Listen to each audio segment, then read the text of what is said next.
own this shit all week. This beats for all my freaks. We're running on no sleep. So line the shot up because it's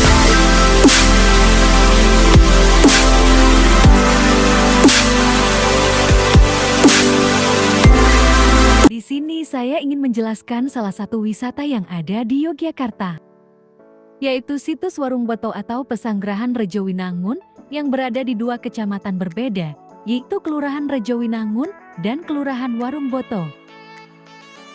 Situs ini memiliki nama asli Pesanggrahan Rejowinangun yang berfungsi sebagai sebuah pesanggrahan dan pemandian.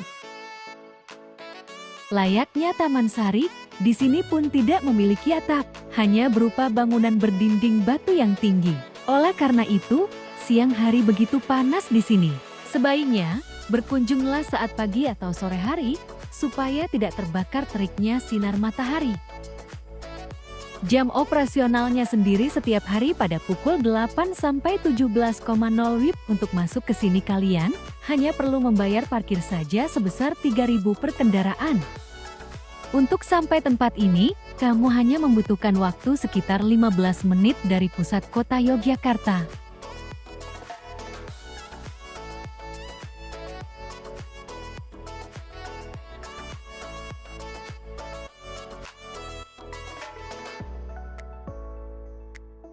Situs tersebut mulai dibangun oleh Gusti Raden Masundara ketika menjadi putra mahkota Hamengkubuwana I sampai dengan masa pemerintahannya memerintah Kesultanan.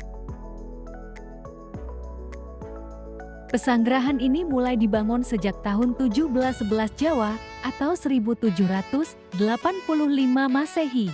Bangunan situs ini dibagi menjadi dua bagian, yaitu bangunan di sebelah barat dan timur Sungai Gajah Wong. Situs itu juga dilengkapi dengan kolam taman dan kebun, layaknya sebuah pesanggrahan secara umum. Hal ini dikarenakan fungsinya berkaitan dengan kenyamanan dan ketenangan sultan dan kerabatnya.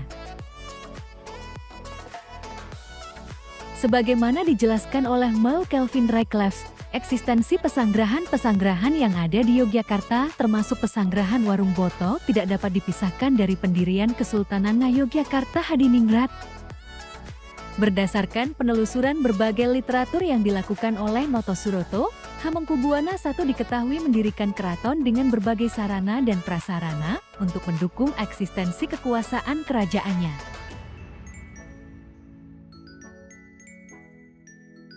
Terkait kebijakan tersebut, Purwadi menguraikan beberapa pembangunan yang dilakukan atas perintah dari Hamengkubuwana I. Antara lain Cepuri, benteng keliling yang berada di dalam keraton, dan Baluarti, benteng keliling yang berada di luar keraton, pesanggrahan, jagang, dan permukiman bagi para abdi.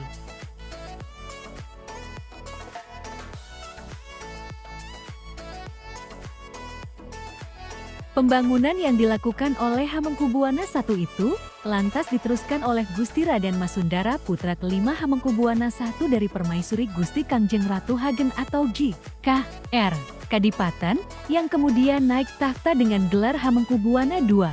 Ketika menjadi putra mahkota sampai dengan masa pemerintahannya memerintah Kesultanan, dia sudah mulai membangun beberapa pesanggrahan, yaitu Pesanggrahan Cendonosari, Pesanggrahan Kanigoro, Pesanggrahan Kuarasan, Pesanggrahan Madya Ketawang, Pesanggrahan Madya Tawang, Pesanggrahan Ngarjokusumo, Pesanggrahan Pelamsiwu, Pesanggrahan Pengawat Reju, Pesanggrahan Purworejo, Pesanggrahan Rejakusuma, Pesanggrahan Samas, Pesanggrahan Sonopa.